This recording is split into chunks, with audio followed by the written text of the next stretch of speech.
Reading through the Bible in a year, June 9th, Deuteronomy chapters 13 through 14, Psalms 99 through 101, Isaiah 41, and Revelation chapter 11. If a prophet or dreamer of dreams rises among you and gives you a sign or a wonder, and the sign or wonder that he tells you comes to pass, and if he says, "Let us go after other gods, which you have not known, and let us serve them," you shall not listen to the words of that prophet or that dreamer of dreams. For Yahweh your God is testing you, to know whether you love Yahweh your God with all your heart and with all your soul. You shall walk after Yahweh your God and fear him, and keep his commandments and obey his voice. And you shall serve him and hold fast to him. Because that prophet or that dreamer of dreams shall be put to, but that prophet or that dreamer of dreams shall be put to death, because he has taught rebellion against Yahweh your God, who brought you out of the land of Egypt and redeemed you out of the house of slavery, to make you leave the way in which Yahweh your God commanded you to walk, so you shall purge the evil from your midst. Before we go much further, there's a note here in the center section on the threefold use of the law. Strongly recommend reading through it as it comes through the screen. We'll get there in a minute. Continuing on, verse 6. If your brother, the son of your mother, or your son or your daughter, or the wife you embrace, or your friend who is as your own soul entices you secretly, saying, "Let us go and serve other gods, which neither you nor your fathers have known," some of the gods of the peoples who are around you, whether near or far from you, from one end of the earth to the other, you shall not yield to him or listen to him, nor shall your eye pity him, nor shall you spare him, nor shall you conceal him. But you shall kill him, and your hand shall be first against him to put him to death, and afterward the hand of all the people. Bringing up the notes here so you can see this great quote in the center. Continuing on. You shall stone him to death with stones, because he sought to draw you away from Yahweh your God, who brought you out of the land of Egypt, out of the house of slavery. And all Israel shall hear in fear, and never again do any such wickedness as this among you. If you hear in one of your cities, which Yahweh your God is giving you to dwell there, that certain worthless fellows have gone out among you, and have drawn away the inhabitants of their city, saying, "Let us go and serve other gods, which you have not known," then you shall inquire and make a search and ask diligently. And behold, if it be certain and true that such an abomination has been done among you, you shall surely put the inhabitants of that city to the sword, devoting it to destruction, all who are in it and its cattle with the edge of the sword. You shall gather all its spoil into the midst of its open square, and burn the city and all its spoil with fire, as a whole burnt offering to Yahweh your God. It shall be a heap forever. It shall not be built again. None of the devoted things shall stick to your hand, that Yahweh may turn from the fierceness of his anger, and show you mercy, and have compassion on you, and multiply you, as he swore to your fathers. If you obey the voice of Yahweh your God, keeping all his commandments that I am commanding you today, and doing what is right in the sight of Yahweh your God. You are the sons of Yahweh your God. You shall not cut yourselves or make any baldness on your foreheads for the dead. These are things that were done within the people at that time, and the people who surrounded them. These are some of their practices that they had in worshiping their gods. Verse 2. For you are a people holy to Yahweh your God, and Yahweh has chosen you to be a people for his treasured possession, out of all the peoples who are on the face of the earth. You shall not eat any abomination. These are the animals that you may eat: the ox, the sheep, the goat, the deer, the gazelle, the roebuck, the wild goat, and the ibex, and the antelope, and the mountain sheep. Every animal that parts the hoof, and has the hoof cloven in two, and chews the cud, among the animals, you may eat. Yet of those that chew the cud, or have the hoof cloven, split in two, You shall not eat these, the camel, the hare, the rock badger, because they chew the cud, but they do not part the hoof. They are unclean for you. And the pig, because it parts the hoof, but it does not chew the cud. It is unclean for you.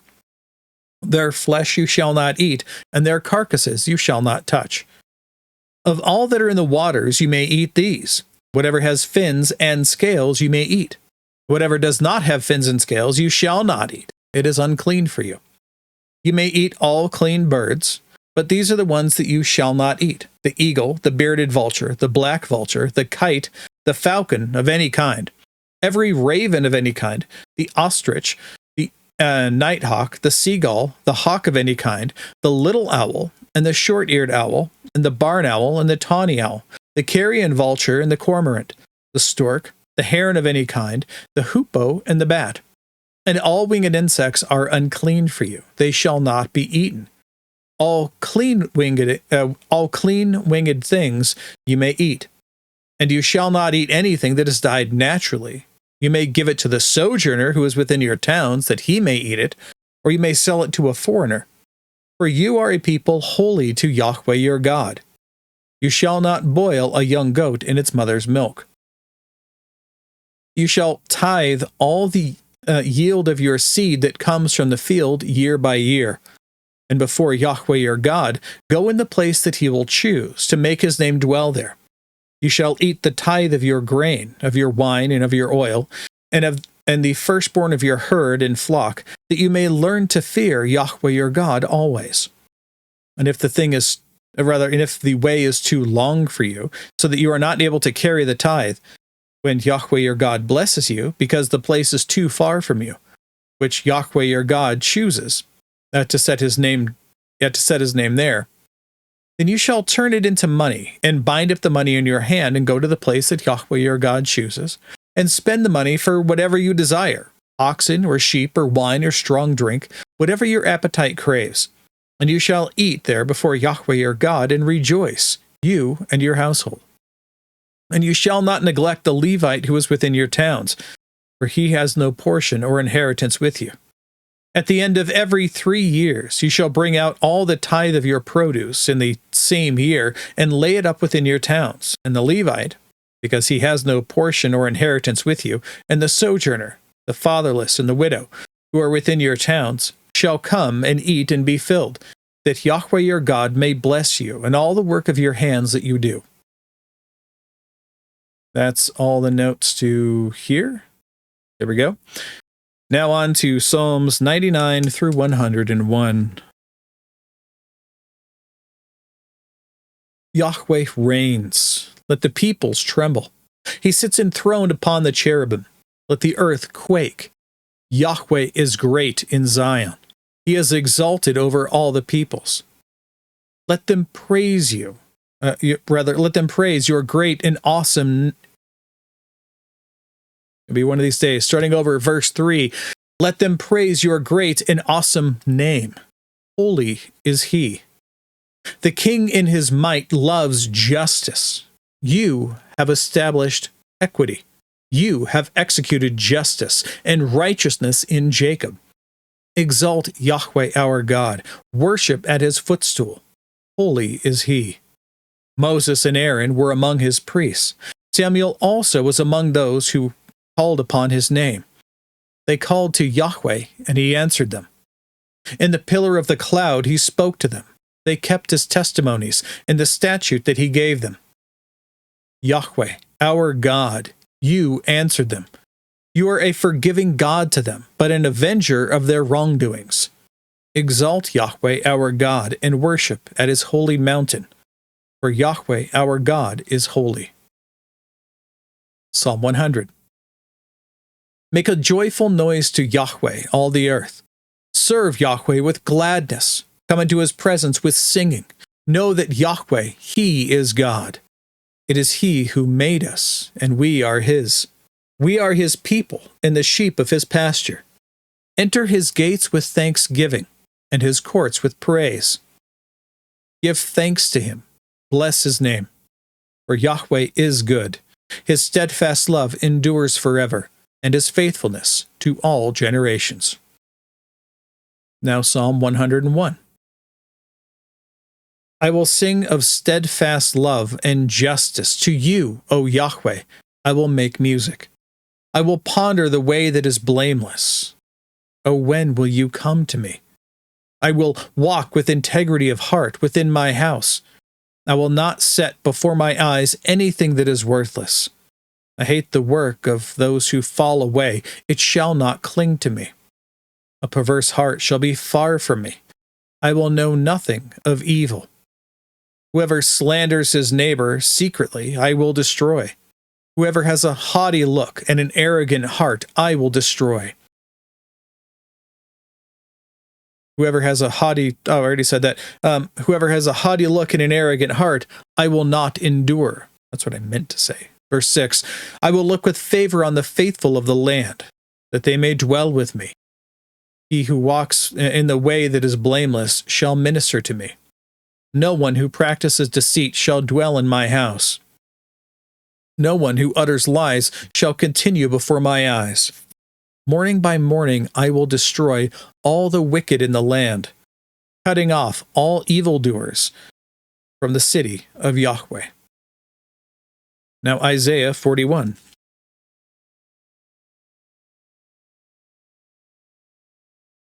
Listen to me in silence, O coastlands.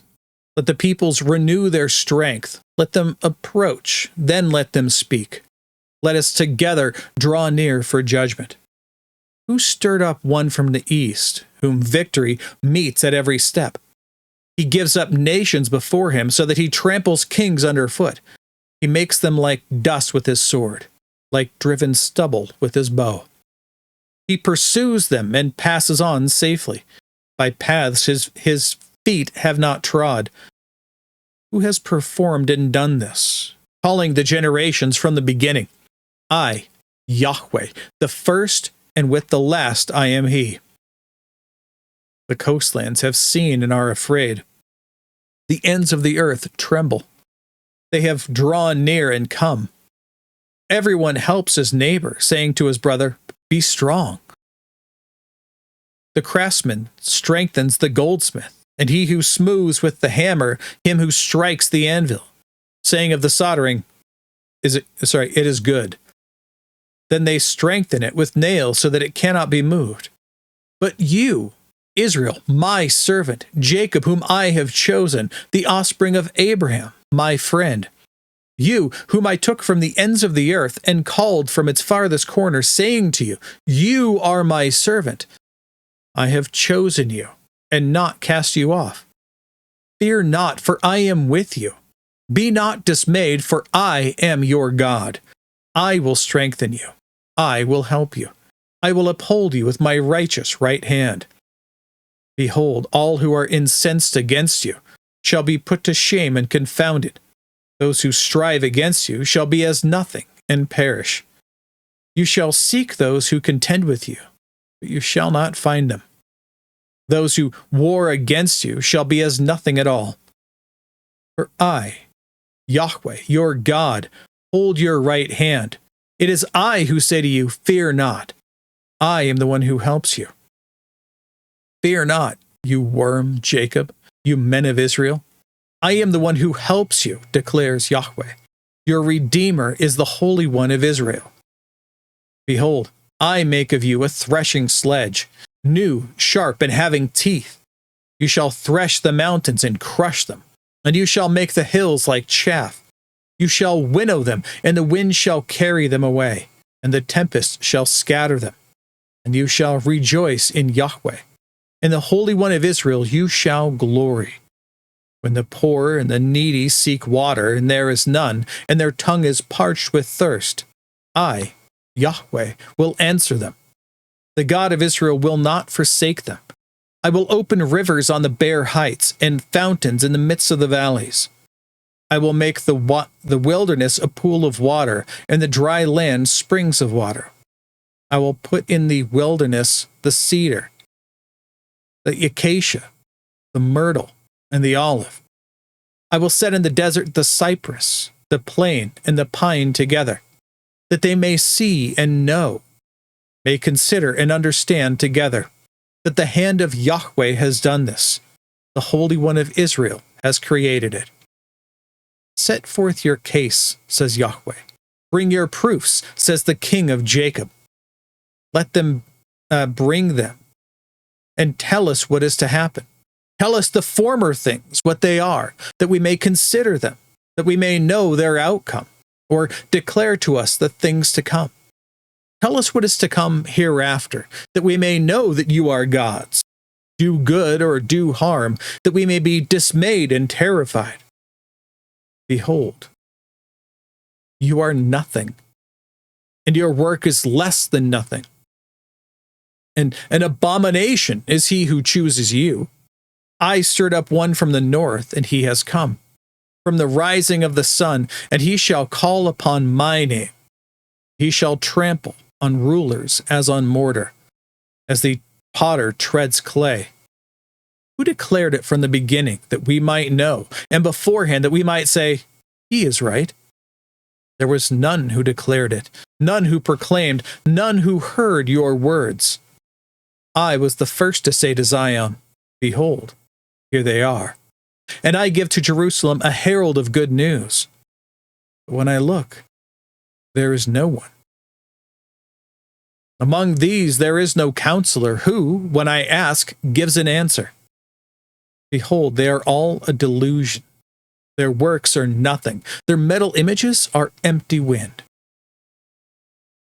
Including today in Revelation chapter 11.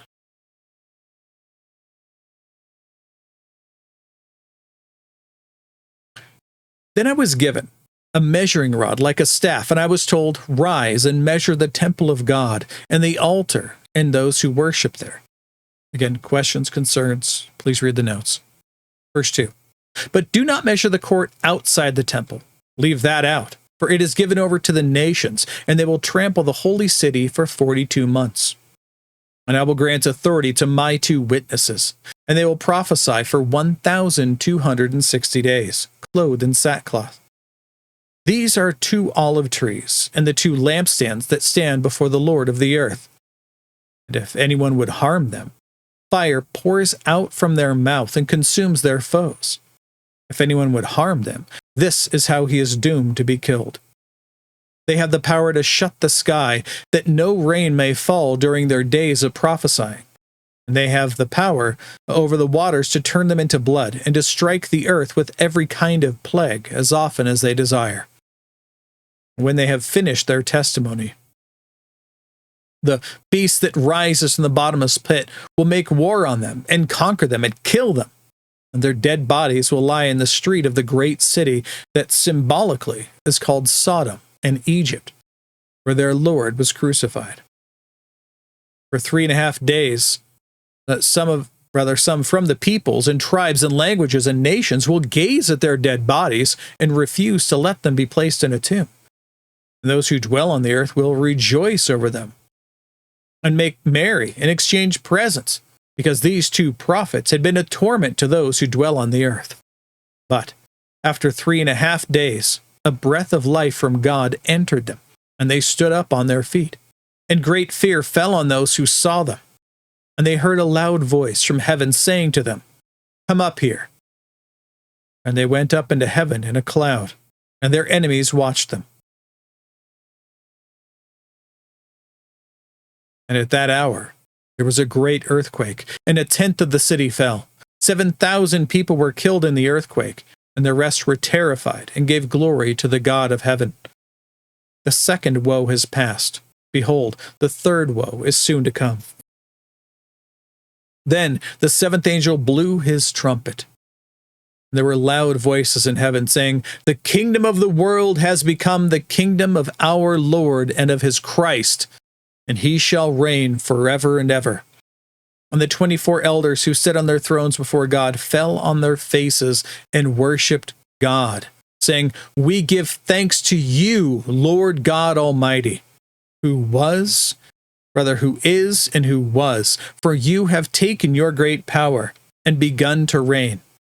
The nations raged, but your wrath came, and the time for the dead to be judged, and for rewarding your servants, the prophets and saints, and those who fear your name, both small and great, and for destroying the destroyers of the earth. Then God's temple in heaven was opened, and the ark of his covenant was seen within his temple. And there were flashes of lightning, rumblings, peals of thunder, an earthquake, and heavy hail. That's it for today. That's all the reading and all of the notes. God willing, we'll be back tomorrow. Behold the word of the Lord.